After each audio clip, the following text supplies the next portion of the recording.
नमस्कार। आज का लेक्चर अपन देखेंगे FN2 रिएक्शन। बोर्ड पे ना देखे, मेरी तरफ देखे सर। सुन, अपन ने FN1 रिएक्शन में देखा था कि एक कार्बोकैटायन बनता है, फिर एक न्यूक्लियोफाइल आके रिएक्शन करता है, राइट। अब सुनो, इस टाइप की रिएक्शन जो FN2 में आती है उसमें क्या होता है। इसमें सबसे की इंपॉर्टेंट पॉइंट है कि बॉन्ड का फॉर्मेशन और बॉन्ड का ब्रेकिंग एक साथ होता है। उसमें तो पहले क्या हुआ था, एक बॉन्ड टूटा था, फिर दूसरा आके नया जुड़ा था। इसमें क्या होता है, एक ही टाइम पे एक बॉन्ड टूट रहा होगा, दूसरा बॉन्ड बन रहा होगा। यानी जैसे जैसे यहाँ पे जुड़ रहा है वैसे वैसे यहाँ से निकलता रहेगा। यानी एट द सेम टाइम एक बॉन्ड का फॉर्मेशन होगा, एक बॉन्ड का ब्रेकिंग होगा। ये की पॉइंट है इस टाइप के रिएक्शन का। दूसरी बात, इसको सर FN2 रिएक्शन क्यों बोलते हैं? पहली बात, टू यहां पे क्या बता रहे हैं, मोलिकुलरिटी। कैसी मोलिकुलरिटी? FN1 में कैसी थी, यूनिमोलिकुलर। ये क्या है, बायमोलिकुलर। तो इसमें कितने मॉलिक्यूल यूज हो रहे होंगे, दो। और एलिमेंट्री रिएक्शन के मोलिकुलरिटी उसका ही ऑर्डर होता है, तो उसका ऑर्डर कितना है, 2। सर अगर ऑर्डर 2 है तो सर दो चीजों पे डिपेंड करनी चाहिए रिएक्शन। Yes sir. तो दो चीजें कौन सी है जिन पे रिएक्शन डिपेंड करती है? रेट ऑफ रिएक्शन डिपेंड करिए। पहला, concentration of substrate, concentration of substrate. Second, nucleophile, second nucleophile. तो एक बात अपने को यहाँ एक और पता चलती है कि अपने पास स्ट्रॉन्ग न्यूक्लियोफाइल होना चाहिए। कैसा होना चाहिए, स्ट्रॉन्ग न्यूक्लियोफाइल या फिर स्ट्रॉन्ग बेस। वहां पे जरूरी नहीं है उस टाइप की रिएक्शन के लिए, FN1 के लिए, बट FN2 के लिए स्ट्रॉन्ग न्यूक्लियोफाइल और स्ट्रॉन्ग बेस होना कंपल्सरी। ये अपने को बात समझनी है। अब एक बार बोर्ड पे आ जाओ सारे, देखो जैसे यहाँ पे एक कंपाउंड दे रखा है CH3Br, यहां पे न्यूक्लियोफाइल आके अटैक करेगा। अब सुनो एक बात, FN2 के अंदर, FN2 रिएक्शंस के अंदर न्यूक्लियोफाइल हमेशा पीछे से अटैक करेगा। क्या से? पीछे से। FN1 में अपन ने पढ़ा था कि वो आगे से भी कर सकता है और पीछे से भी कर सकता है, बट FN2 में हमेशा पीछे से करेगा, हमेशा पीछे से करेगा। गांठ बांध लो। तो ये FN न्यूक्लियोफाइल कहां से अटैक करेगा, पीछे से। सर पीछे का मतलब क्या है? सर आपने तो आगे से करेगा, पीछे से करेगा। आगे पीछे रिलेटिव वर्ड है, किसके रिस्पेक्ट में, हैलाइड ग्रुप के रिस्पेक्ट में। किसके रिस्पेक्ट में, हैलाइड ग्रुप के रिस्पेक्ट में। अगर Br के ऑपोजिट पोजीशन है वो उसका पीछे, और यहां उसके पास वाला पोजीशन उसका आगे। ओके, पीछे से अटैक करेगा, Br के ऑपोजिट डायरेक्शन से ये इसके ऊपर अटैक करेगा। क्या करेगा, अटैक करेगा। और जैसे जैसे ये अटैक करेगा तो यहाँ पे ये धीरे धीरे बॉन्ड बनना शुरू करेगा और यहाँ से बॉन्ड टूटना शुरू होगा।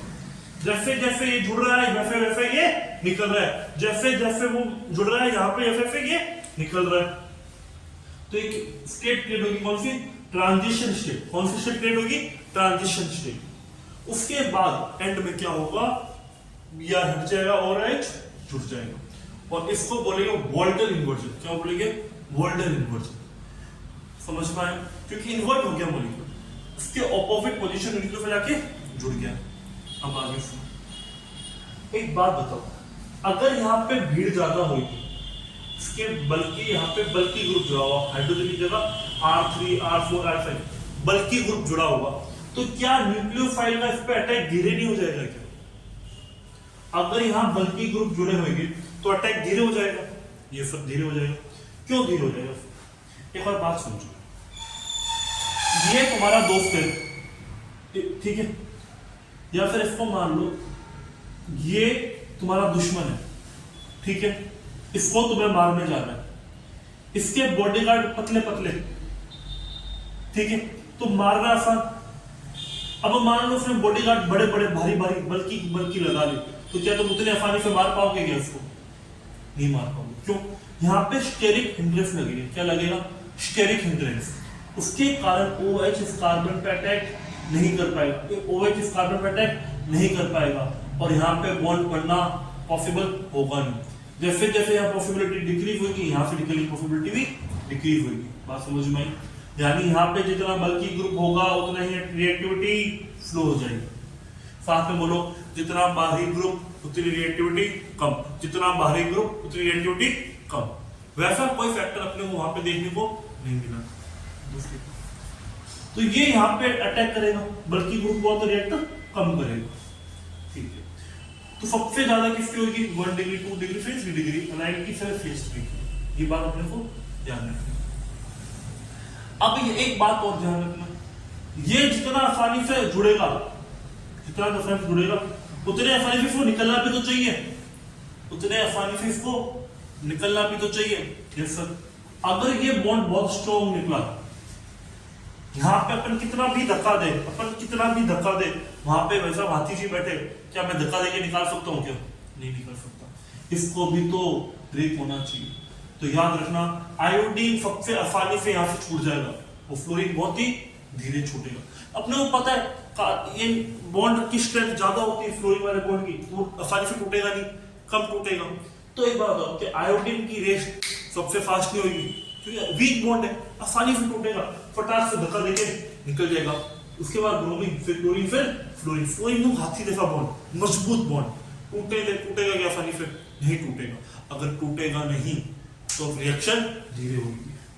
और याद रखना, ये ऑर्डर FN1 FN2 दोनों में रहेगा, ये उल्टा हो जाएगा उसमें। FN1 में वहां 3 डिग्री होता है, FN2 होता है, फिर 1 होता है, बट ये ऑर्डर सेम रहेगा FN1 और FN2 में, दोनों में। ऑर्डर कितना होता है? 2। न्यूक्लियोफाइल पे डिपेंड करता है और सबस्ट्रेट पे भी डिपेंड करता है। आज के लिए लेक्चर इतने रखते हैं, मैं फाइल होता हूँ, स्क्रीनशॉट ले लीजिए। Thank you for the lecture.